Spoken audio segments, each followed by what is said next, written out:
በኢትዮጵያ ኦርቶዶክስ ተዋሕዶ ቤተክርስቲያን ቅዱስ ሲኖዶስ የተሰጠ መግለጫ ብፁዕ አቡነ ዲዮስቆሮስ የቅዱስ ሲኖዶስ ዋና ጸሐፊ ያነብሉናል። በመንፈስ ቅዱስ የሚመራው የኢትዮጵያ ኦርቶዶክስ ተዋሕዶ ቤተክርስቲያን ቅዱስ ሲኖዶስ በፍትሕ መንፈሳዊ አንቀጽ 5 ቁጥር 164 በተደነገገው መሰረት የርክበ ካህናት መደበኛ ስብሰባውን ከግንቦት 6 ቀን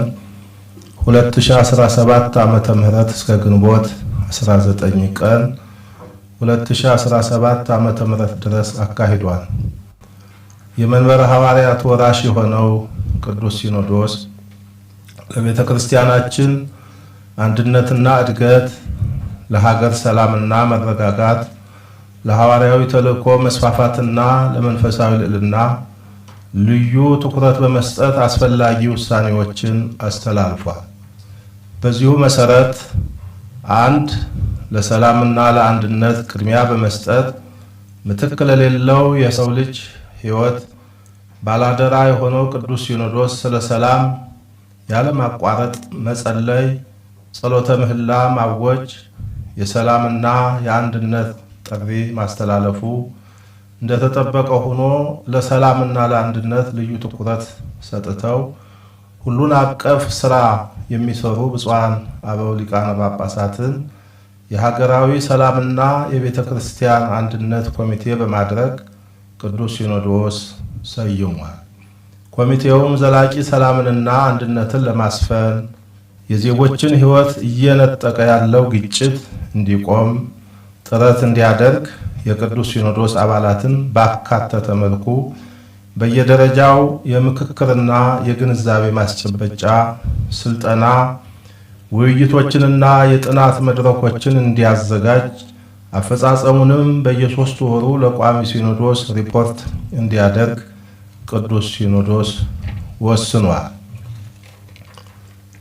2 ለሰዋስወ ብርሃን ቅዱስ ጳውሎስ መንፈሳዊ ኮሌጅ የትርጓሜ መጻሕፍትና የሴሚናሪ ደቀ መዛሙርት የሚሰጠው የምስክር ወረቀት ዲግሪ እንዲሆን በተወሰነው መሰረት በመማር ላይ ያሉትና በቀድሞው ስርዓተ ትምህርት ተምረው በመመረቅ ቤተክርስቲያናችንን በማገልገል ላይ የሚገኙት ምሩቃን ተጓዳኝ ትምህርቱን ተምረው ዲግሪያቸውን ማግኘት እንዲችሉ የቀረበው ስርዓተ ትምህርት ተግባራዊ እንዲደረግ በኮሌጁ የተጀመረው ሁለገብ ህንጻም በተያያዘለት የጊዜ ሰሌዳ መሰረት እንዲጠናቀቅ ቅዱስ ሲኖዶስ ወስኗል። በገዳማት አስተዳደር መምሪያ አስፈጻሚነት የተደረገው የአንድነት ገዳማት ሀገር አቀፍ የምክክር ጉባኤ በየዓመቱ እንዲካሄድና የአቋም መግለጫው ላይ የቀረቡት ሐሳቦች በመንበረ ፓትርያርክ ጠቅላይ ጽሕፈት ቤት በኩል እየታዩ በቅደም ተከተል እንዲፈጸሙ ቅዱስ ሲኖዶስ ውሳኔ አስተላልፏል። 4 የኢትዮጵያ ኦርቶዶክስ ተዋሕዶ ቤተክርስቲያን ለሀገራችን እድገትና ስልጣኔ ፈርቀዳጅ በመሆን ያበረከተችው አስተዋጽኦ በታሪክ ምዕራፍ ውስጥ ጉልህነት ያለው ሲሆን አሁንም እየተሰራ ባለው የኮሪደር ልማት መርሃ ግብር ላይ ኃላፊነቷን እየተወጣች ትገኛለች። ይህን ቋሚ ታሪክ ያልዘነጋው የአዲስ አበባ ከተማ አስተዳደርና ክብርት ከንቲባ ወይዘሮ አዳነች አቤቤ የቤተ ክርስቲያንን ይዞታ ለግንባታ በሚያመች ሁኔታ አሰባስቦ በመስጠት ለፈረሱ ቤቶች ካሳ በመክፈል በጽርሐ ምኒልክ ህንፃ ምትክ በነባሩ ቦታ ላይ B+G+4+ ቴራስ በመንግስት በጀት መልሶ እንዲገነባ በማድረጋቸው ቅዱስ ሲኖዶስ ምስጋናውን ያቀርባል። በይዞታዎቻችንም ላይ ደረጃውን የጠበቀ ግንባታ ለማካሄድ የገቢ አሰባሳቢ ኮሚቴ ተሰይሞ ገቢ የማሰባሰብ ስራው በሕጋዊ መንገድ እንዲከናወን ቅዱስ ሲኖዶስ መመሪያ ሰጥቷል። በመሆኑም በፈረሱት ቤቶች ምትክ የተረከብናቸውን ክፍት ቦታዎች በአጭር ጊዜ ማልማት ግዴታ ስለሆነ በዓለም ዙሪያ ያላችሁ ኦርቶዶክሳውያን የመንፈስ ቅዱስ ልጆቻችን እንደ አባቶቻችሁ የታሪክ ባለቤቶች ተሆኑ ዘንድ ልማቱን በገንዘብና በእውቀት እንድታግዙ ቅዱስ ሲኖዶስ ጥሪውን ያቀርባል። 5 በአዲስ አበባ ሀገረ ስብከት ጽሕፈት ቤት የተፈጠረውን የአስተዳደር ችግር አስመልክቶ በብፁዓን አባቶች የሚመራው አጣሪ ልዑክ ባቀረበው ሪፖርት መሰረት ውይይት በማድረግና የሥራ ኃላፊዎችን በማንሳት ቅዱስ ሲኖዶስ አስተዳደራዊ ውሳኔዎችን አስተላልፏል። 6 ዝክረ ኒቅያ በሚል መሪ ቃል ከመላው ሀገራችን በተወከሉ የምስክር ጉባኤ ቤቶች መምህራን በተካሄደው ጉባኤና የጥናት ውይይት የቀረበው ምክረ ሐሳብ እጅግ የሚጠቅም የሊቃውንት ድምፅ በመሆኑ በነገረ ማርያም፣ በነገረ ክርስቶስና ሌሎችም አስተምህሮዎች ዙሪያ የተሰጡት ሐሳቦች የቅዱሳት መጽሐፍ ትርጓሜን መሰረት በማድረግ ተብራርቶና ተስተካክሎ የጎደለው ሞልቶ የጠመመው ተቃንቶ በሊቃውንት ጉባኤ በኩል በመጽሐፍ መልክ እንዲታተም በሚዲያ ሊተላለፍ የሚገባው አስተምህሮ ደግሞ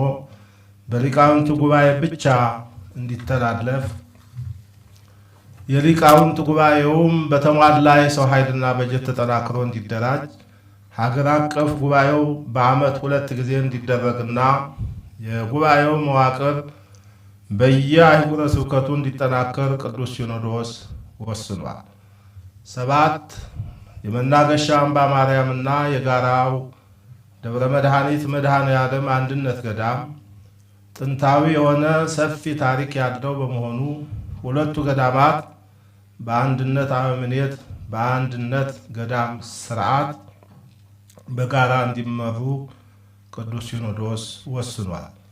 8 በቅድስት ሀገር ኢየሩሳሌም የኢትዮጵያ ኦርቶዶክስ ተዋሕዶ ቤተክርስቲያን ገዳማት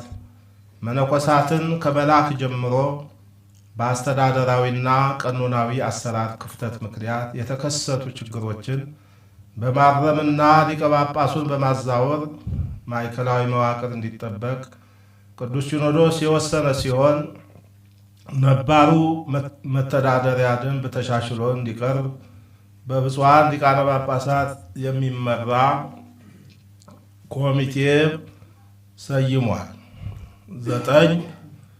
የኢትዮጵያ ኦርቶዶክስ ተዋሕዶ ቤተ ክርስቲያን በሕገ ልቦና፣ በሕገ ኦሪት፣ በሕገ ወንጌል ያገኘቻቸውን ዶግማዊ፣ ቀኖናዊ እና ትውፊታዊ ሀብቶቿ የሕግ ጥበቃና ከለላ አግኝተው ሃይማኖታዊ፣ ታሪካዊና ሁለንተናዊ ይዘታቸውን ሳይለቁ ተከብረውና ተጠብቀው ለትውልድ እንዲተላለፉ ቅዱስ ሲኖዶስ ውሳኔ ሰጥቷል። 10 በ2018 ዓመተ ምህረት የመደበኛና የካፒታል ዓመታዊ በጀት 5 ቢሊየን 407 ሚሊዮን 415607 ብር ከ25 ሳንቲም እንዲሆንና የበጀት አርዕስቱ ተጠብቆ ስራ ላይ እንዲውል ቅዱስ ሲኖዶስ ወስኗል። 11 በቅድስት ሥላሴ መንፈሳዊ ዩኒቨርሲቲ በመገንባት ላይ የሚገኘውን ሕንፃ በተመለከተ የተፈጠረው የአሰራር ግድፈት እንዲታረም ዩኒቨርሲቲው ከባንክ ጋር የገባው የብድር ውል እንዲቋረጥና የተጀመረውን ሕንፃ በራሱ አቅም እንዲገነባ ሆኖ የቤተ ክርስቲያናችንን አንጡራ ሀብት ማለትም ሕንፃዎችን፣ መሬቶችንና ሌሎች ቋሚ ንብረቶችን በማስያዝ የሚደረጉ ብድሮች ተፈጻሚ እንዳይሆኑ የሚያደርግ መመሪያ ለሁሉም አህጉረ ስብከት እንዲተላለፍ ቅዱስ ሲኖዶስ ወስኗል። 12 የቤቶችና ህንፃዎች አስተዳደር ልማት ድርጅትን አስመልክቶ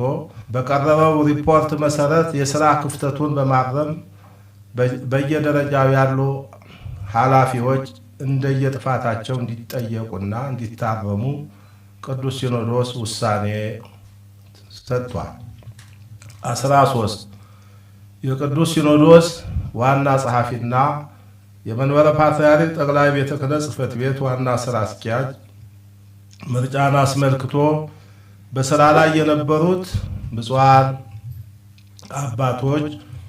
የሥራ ዘመናቸውን ያጠናቀቁ በመሆኑ ለቀጣይ 3 ዓመታት የሚሰሩ ብፁዓን አባቶችን ለመምረጥ እጩዎችን የሚያቀርቡ ብፁዓን ሊቃነ ጳጳሳትን በመሰየም ምልዓተ ጉባኤው ተገቢውን ምርጫ አከናውኗል። በዚህም መሰረት ለቅዱስ ሲኖዶስ ዋና ጸሐፊነት ብፁዕ አቡነ ዲዮስቆሮስ በደቡባዊ ዞን ማይጨው የደቡባዊ ምስራቅ ትግራይ የራያ ሀገረ ስብከት ሊቀ ጳጳስን መርጦ ሰይሟል። ለመንበረ ፓትርያርክ ጠቅላይ ቤተ ክህነት ጽሕፈት ቤት ዋና ሥራ አስኪያጅ ብፁዕ አቡነ ሳዊሮስ የደቡብ ምዕራብ ሸዋ የሸገር ከተማ እና የምስካየ ሕዙናን መድኃኔ ዓለም ገዳም የበላይ ኃላፊ ሊቀ ጳጳስን መርጦ ሰይሟል። ብፁዕ አቡነ ሕርያቆስ የሀዲያና ስልጤ ሀገረ ስብከትን እንደያዙ የአዲስ አበባ ሀገረ ስብከት ሊቀ ጳጳስ፣ ብፁዕ አቡነ ናትናኤል የቅድስት ሀገር ኢየሩሳሌም ሊቀ ጳጳስ ሆነው እንዲሰሩ ቅዱስ ሲኖዶስ መርጦ ሰይሟል። ብፁዕ አቡነ ሄኖክ የደቡብና ምዕራብ አፍሪካ ሀገረ ስብከት ሊቀ ጳጳስ፣ ብፁዕ አቡነ ናትናኤል የሚኒሶታና የኮሎራዶ ሀገረ ስብከት ሊቀ ጳጳስ ሆነው እንዲሰሩ ቅዱስ ሲኖዶስ መድቧል።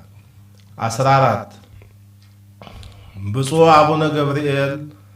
የምዕራብ ሸዋ ሀገረ ስብከት ጳጳስ፣ ብፁዕ አቡነ ፊልጶስ የደቡብ ኦሞና አሪ ዞኖች አህጉረ ስብከት ሊቀ ጳጳስ፣ ብፁዕ አቡነ በርናባስ የደቡብ ካሊፎርኒያ ሀገረ ስብከት ሊቀ ጳጳስ በሚዲያ ያስተላለፏቸው ትምህርቶች ስህተትና ነቀፋ ያለባቸው መሆናቸውን አምነው ቅዱስ ሲኖዶስንና መላውን ሕዝበ ክርስቲያን ይቅርታ በመጠየቅ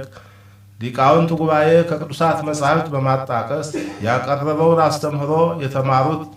የሚያምኑትና የሚያስተምሩት መሆኑን በመግለጻቸው ቅዱስ ሲኖዶስ የሦስቱን አባቶች ይቅርታ ተቀብሎ ወደፊት እንዲህ አይነት የስህተት ትምህርት ውስጥ እንዳይገኙና ነቀፋ ያለበትን ትምህርታቸውን በማረምና በማስተካከል ርቱዕ የሆነውን የቤተ ክርስቲያናችን አስተምህሮ መሠረት በማድረግ በኢትዮጵያ ኦርቶዶክስ ተዋሕዶ ቤተ ክርስቲያን መገናኛ ብዙኃን ስርጭት ድርጅት በመቅረብ ትምህርት እንዲሰጡ በማለት ምልዓተ ጉባኤው ወስኗል። 15 በሀገር ውስጥ እና በውጭ ሀገር የሚኖሩ በግልና በቡድን ተደራጅተው ማህበራዊ ሚዲያዎችን በመክፈት ከሃይማኖት ስነ ምግባር በወጣ መልኩ የቤተ ክርስቲያናችንን ልዕልና የቅዱስ ሲኖዶስን ክብር የሚጋፋ የአባቶቻችንና የአገልጋዮችን ተልእኮ የሚያደናቅፍ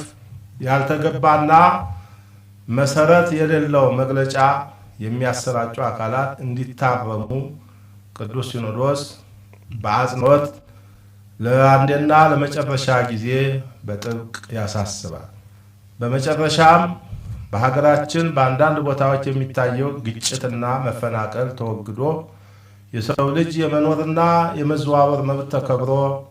ሰብአዊ ክብሩ ተጠብቆ ሁሉም ዜጋ በእኩልነት በሰላምና በፍቅር ተከባብሮ በጋራ እንዲኖር አለመግባባቶች በውይይት እንዲፈቱ ቤተ ክርስቲያን የሰላም ጥሪዋን ታስተላልፋለች። ግጭት፣ ጥላቻና ደም ማፍሰስ አካል ከማጉደልና ንብረት ከማጥፋት በቀር የሚያመጡት ክብርና ዘላቂ ሰላም ስለሌለ ልጆቻችን ችግሮችን በሰላማዊ መንገድ እንዲፈቱ ቅዱስ ሲኖዶስ ደጋግሞ ጥሪውን በማቅረብ በመላው ዓለም ጦርነት ባለባቸው ሀገራት ሁሉ ሰላምና እርቅ እንዲሰፍን በመጸለይ ቅዱስ ሲኖዶስ ግንቦት 20 ቀን 2017 ዓመተ ምህረት ዓመታዊ ጉባኤውን በጸሎት አጠናቋል። እግዚአብሔር አምላክ ኢትዮጵያንና ሕዝቦቿን ይባርክ። ወስብሐት ለእግዚአብሔር ግንቦት 20 ቀን 2017 ዓ.ም አዲስ አበባ ኢትዮጵያ።